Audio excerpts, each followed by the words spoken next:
Compte rendu de la 37e réunion du Conseil des ministres. Vendredi 26 juin 2020.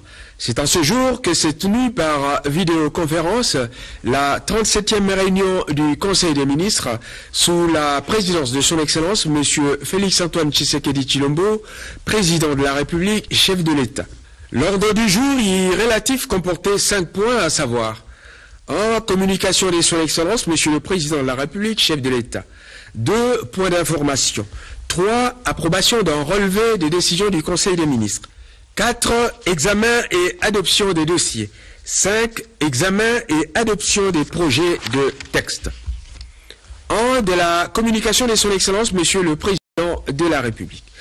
La communication du Président de la République a porté sur 3 points, à savoir, primo, l'exécution de l'accord cadre du 20 mai 2016 entre la République démocratique du Congo et le Saint-Siège. Secondo, les orientations concernant la remise et reprise des entreprises publiques concernées par les dernières nominations. Tertio, préoccupations soulevées par les cliniques Ngaliema et l'hôpital du Cinquantenaire en rapport avec la prise en charge des cas de la Covid-19. 1. De l'exécution de l'accord cadre entre la République démocratique du Congo et le Saint-Siège. Lors de la visite du chef de l'État à Rome au mois de janvier 2019, il y a eu échange des instruments de ratification de l'accord cadre entre l'État du Vatican et la République démocratique du Congo. À cette occasion, les parties se sont accordées sur le fait que la République démocratique du Congo et la Conférence épiscopale nationale du Congo fixent de commun accord la nature, la forme ainsi que les modalités de collaboration dans divers domaines, notamment pour concourir à la réussite de la gratuité de l'enseignement initié par le chef de l'État. C'est dans ce contexte que le chef de l'État a décidé de la création d'une commission mixte qu'il présidera et qui comprendra des experts de la présidence, de la primature et ceux des ministères sectoriels concernés, en particulier ceux des Affaires étrangères, de l'EPST et des Finances. À ce sujet, le président de la République demande au Premier ministre et aux ministres concernés de faire parvenir la liste de leurs délégués pour examiner le contour de cette question avant qu'elle soit examinée au niveau du gouvernement. 2. De la remise et reprise dans les entreprises. La signature des dernières ordonnances présidentielles nommant les mandataires publics, le chef de l'État avait instruit le ministre de les faire exécuter par des notifications individuelles aux intéressés et de faire procéder à l'organisation de la remise et reprise entre les mandataires entrants. Il demande au Premier ministre de lui faire part du rapport d'exécution de ces assistance pour la clinique Ngaliema et l'hôpital du Cinquantenaire. Les responsables de ces 2 structures médicales ont sollicité l'intervention du président de la République pour le règlement de leurs créances vis-à-vis de l'État. Elles sont disposées à augmenter leur capacité d'accueil en relation avec la prise en charge des malades de la Covid-19 si des paiements sont effectués. Le chef de l'État a saisi le gouvernement de ses préoccupations et a chargé les ministres de la Santé et celui des Finances d'assurer le suivi de ce dossier et de faire rapport à ce propos lors du prochain Conseil des ministres, d'autant plus que le gouvernement a énormément besoin de ces structures de santé dans le cadre de la stratégie contre la Covid-19. 2. Des points d'information. Vice-premier ministre, ministre de l'Intérieur, Sécurité et Affaires coutumières. Le vice-premier ministre, ministre de l'Intérieur, Sécurité et Affaires coutumières, a exposé au Conseil les faits saillants ci-après. 1. De l'état d'esprit de la population. Sur ces sujets, on a noté l'accueil favorable de l'opinion sur le verdict du procès des travaux des 100 jours, dans la mesure où il concrétise les promesses du chef de l'État pour l'instauration de l'État de droit. À cette occasion, il a été observé dans le sud Kivu la commission des voies de fait par une partie de la population qui n'a pas accepté ce verdict, de même que des menaces proférées à l'égard des ressortissants d'une province. Le même accueil favorable a été observé à l'égard des verdicts des procès concernant les directeurs généraux de l'OVD et du FONER. Des réactions négatives d'une bonne partie de la population à l'égard des propositions de loi portant réforme du système judiciaire initiées par les honorables Aubin Minakou et Gary Sakata. Parmi ces réactions, on a constaté l'attaque des immeubles et matériels roulants des membres éminents du FCC. La controverse au sein de la société assainie par les confessions religieuses. La persistance de l'inquiétude et des doutes concernant la Covid-19. Les instructions du vice-premier ministre de l'Intérieur ont été communiquées au gouverneur de province pour réactiver les activités parlementaires en concertation avec les bureaux des assemblées provinciales. On a noté également la destitution du gouverneur du Kasaï central suite à une motion de censure. 3. De la situation au plan. Les FARDC poursuivent leurs opérations militaires à l'est du pays pour anéantir l'activisme de groupes armés. Il a été observé des attaques contre les miliciens Lendu Kodeko à Djougou. 4. De la situation au plan social. Il a été constaté une grogne et une menace de grève de la part du personnel de la société de transport Transco pour cause de non-paiement des arriérés de 4 mois de salaire. On a noté également le conflit intercommunautaire entre les Bantous et les Pygmées qui semble s'exacerber. Les forces de défense et de sécurité, de même que la notabilité locale de Moulangué dans la province du Tanganyika, s'impliquent pour la résolution de ces tensions. 5. Certaines conséquences sociales de la Covid-19. À la riposte Covid-19 pour cause d'impaiement des 8 mois de salaire et primes. Cette situation peut affecter négativement la prise en charge des malades. Inquiétude de la population des prix des unités de télécommunications. Celle-ci peut impacter négativement les prix des biens sur le marché. Le gouvernement est appelé à sensibiliser les opérateurs de télécommunications au respect des tarifs officiels. Ministre de la Défense nationale et anciens combattants. Situation sécuritaire du pays. Prenant la parole, le ministre délégué auprès du ministre de la Défense en charge des anciens combattants a commencé par informer les membres du Conseil que la situation sécuritaire semble relativement calme en dehors de quelques poches d'insécurité constatées en Ituri et sur les hauts plateaux de Minembwe. Nos forces armées s'activent à neutraliser ces forces négatives. Fait saillant. Il a été noté la résurgence des cas de grand banditisme à Kinshasa et dans le Congo central. Des patrouilles mixtes FARDC police font le bouclage des zones concernées. Dans les territoires de Beni, la traque des terroristes ADF-MTM se poursuit, en particulier à l'occasion du massacre des populations et des attaques contre l'armée et les forces de la MONUSCO. Les militaires recyclés à Kamina ont été évacués vers Goma. La localité de Mikenge, verrou pour atteindre Minembwe, est visée par les combattants du groupe Twirui Guaneho. Les FARDC ont renforcé leur position pour faire face à ces attaques. Les terroristes ADF-MTM, Mai Mai Ira Force et Kodeko poursuivent leurs attaques. Ils sont traqués avec énergie par nos forces armées. Les incursions des militaires soudanais du SPLA dans le territoire d'Aru se poursuivent. Ils sont poursuivis par des patrouilles FARDC en vue de leur neutralisation. 3. Approbation d'un relevé des décisions du Conseil des ministres. Le relevé des décisions de la 36e réunion du Conseil des ministres du vendredi 19 juin 2020 a été approuvé. 4 examens et adoption des dossiers. 4 au total. 1. Ministre de la Santé, complété par le coordonnateur du secrétariat technique à la riposte contre la Covid-19. Le ministre de la Santé a exposé sur la situation épidémiologique de la Covid-19 et celle d'Ebola. De la Covid-19.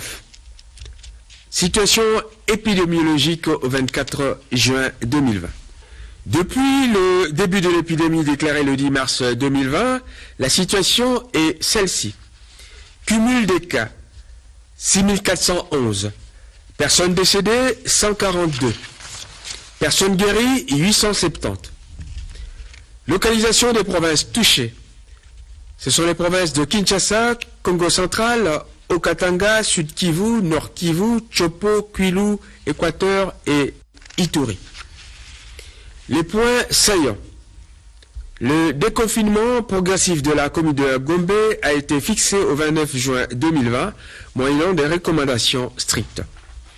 La province du Haut-Katanga est affectée par la Covid-19. Épidémie à virus Ebola à Mbandaka. Aucun nouveau cas confirmé. Aucun cas de décès parmi les confirmés. Le cumul est de 24 cas, dont 13 cas de décès. Déclaration du ministre de la Santé sur la fin de l'épidémie de la maladie à virus Ebola. Les recommandations formulées précédemment ont été réitérées par le ministre. Ministre d'État, ministre de la décentralisation et réformes institutionnelles. Il s'agit du dossier relatif à l'opérationnalisation de la ville de Lumumba-Ville. L'intervention du ministre d'État a porté sur l'opérationnalisation de la ville de Lumumba-Ville. En effet, en exécution des dispositions constitutionnelles et législatives pertinentes, il a été pris des décrets conférant le statut de ville et commune à certaines agglomérations. C'est dans ce contexte que le décret numéro 13/023 a conféré le statut de ville à l'agglomération de Wembonyama sous la dénomination de Lumumba-Ville. Cette nouvelle ville est composée de 2 communes, à savoir celle de Wembonyama, du nom de l'entité où le Premier ministre Patrice Emery Lumumba a passé sa petite enfance, et celle de Ewango, dont fait partie Onawa, le village natal de feu Patrice Emery Lumumba. Le ministre d'État estimait utile de rendre opérationnelle cette ville. Il pense que cette opérationnalisation, si elle intervenait à l'occasion du 60e anniversaire de l'accession de la République démocratique du Congo à la souveraineté nationale, sera une marque de reconnaissance de cette éminente personnalité. Il sollicite à cet effet l'accord du Conseil des ministres. Après des débats passionnés et délibérations, le dossier a été unanimement adopté avec un appui particulier du chef de l'État. Ministre de la fonction publique. Il s'agit du dossier relatif à la participation de la CNSAP au marché des bons et obligations. 2 dossiers ont été présentés par Madame le ministre de la fonction publique, à savoir 1. Participation de la Caisse nationale de sécurité sociale des agents publics de l'État, CNSAP en sigle, au marché des bons et obligations du Trésor. 2. La mise en place des organes de gouvernance de la CNSAP. S'agissant du premier point, Madame la ministre de la fonction publique a informé les membres du gouvernement du souhait exprimé par le ministre des Finances de voir la CNSAP placer ses excédents financiers en bons du Trésor et obligations du Trésor afin qu'elle joue pleinement son rôle de placeur institutionnel. Pour rappel, le seul texte existant en rapport avec la gestion des placements de la CNSAP est un arrêté ministériel de 2018 instituant un comité de placement des excédents financiers, CPF en sigle, au titre de structure de gestion stratégique et tactique du portefeuille des CNSAP. Ce comité est composé de 2 représentants de l'Intersyndicale nationale de l'administration publique, INAP en sigle, de 2 de la SENSAP et d'un membre représentant l'autorité de tutelle. À l'issue des réunions tenues récemment par le CPF, il a été retenu que la SENSAP procède aux souscriptions des bons du Trésor et obligations du Trésor pour diversifier son portefeuille. Parmi les recommandations formulées au ministre des tutelles à cette occasion, figurait celle d'accorder à la SENSAP une dérogation spéciale pour lui permettre d'investir dans les bons du Trésor et les obligations du Trésor pendant cette période transitoire.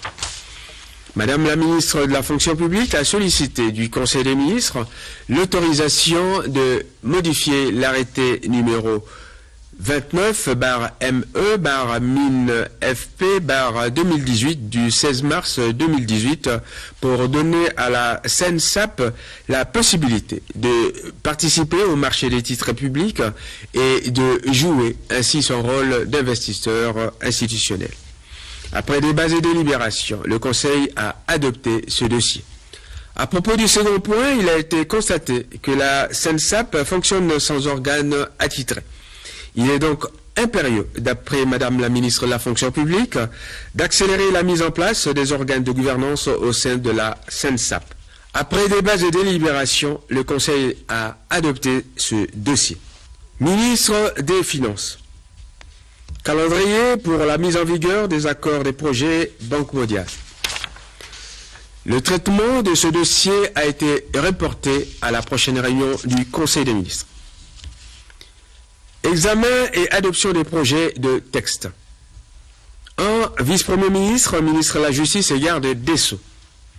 Il s'agit des observations du gouvernement sur les 3 propositions de loi initiées par les honorables députés Obami Nakou et Sakata, à savoir 1. Proposition de loi organique modifiant et complétant la loi numéro 13/011 du 13 avril 2013 portant organisation, fonctionnement et compétences des juridictions de l'ordre judiciaire.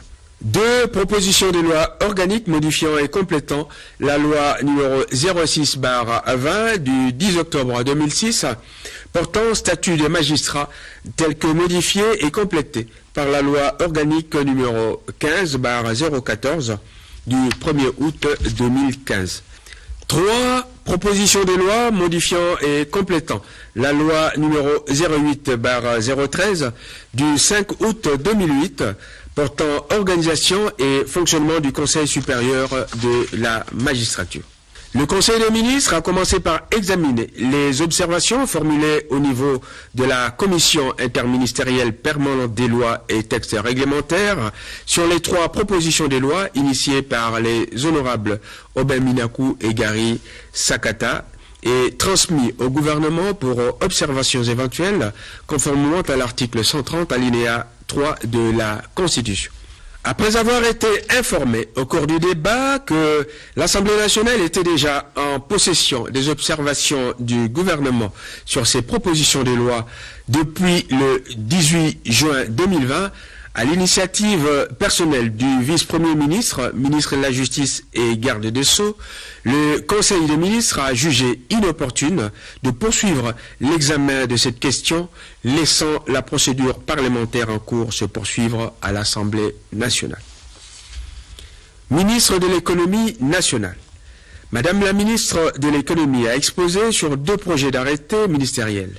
Le premier fixe la nomenclature des activités et les modalités de modification du numéro d'identification nationale. Le second est relatif à la modification de l'arrêté ministériel numéro 029/CAB-MIN-ECO et COM-013 du 2 octobre 2013 portant création, organisation et fonctionnement du comité de suivi des prix de produits de première nécessité. Ces projets avaient reçu le quitus de la Commission des lois et règlements. Après débat et délibérations, le Conseil des ministres a adopté les 2 projets d'arrêté ministériel. Ministre de l'Environnement et Développement durable. Le ministre a présenté au Conseil, en vue de son adoption, le projet de loi autorisant la ratification de l'amendement de Kigali au protocole de Montréal sur les substances qui appauvrissent la couche de zones. Il avait été rappelé que ce projet était déjà adopté le 15 janvier 2018 en Conseil des ministres, mais attendait sa transmission au Parlement pour examen et adoption. Ce projet a du reste fait l'objet d'un avis favorable de la Commission secteur productif, équipement et reconstruction. Après débats et délibérations, le Conseil des ministres a décidé de la transmission de ce projet au Parlement en vue de son examen à l'occasion de la session en cours. Commencée à 9h20, la réunion du Conseil des ministres s'est terminée à 17h. Je vous remercie. Mise au point de la présidence de la République. Il circule dans la presse et sur les réseaux sociaux des messages faisant état d'un incident survenu au cours de la 37e réunion du Conseil des ministres de ce vendredi 26 juin 2020, incident qui aurait mis fin brutalement à la dite réunion. Par la présente, le cabinet de son Excellence, Monsieur le Président de la République, chef de l'État, vient apporter la précision suivante. Devant participer à la réunion extraordinaire des chefs d'État africains, membres du Bureau de l'Union africaine, tenue par visioconférence ce même après-midi du 26 juin 2020, le président de la République s'est trouvé devant un cas d'empêchement. De ce fait, il a délégué, conformément à l'article 79 de la Constitution, à son Excellence, Monsieur le Premier ministre, chef du gouvernement, le pouvoir de présider et de terminer la réunion du Conseil des ministres. Fait à Kinshasa, le 26 juin 2020, le cabinet du président de la République, professeur Dr Désiré Cachemire Collongel et Bérande, directeur de cabinet intérimaire.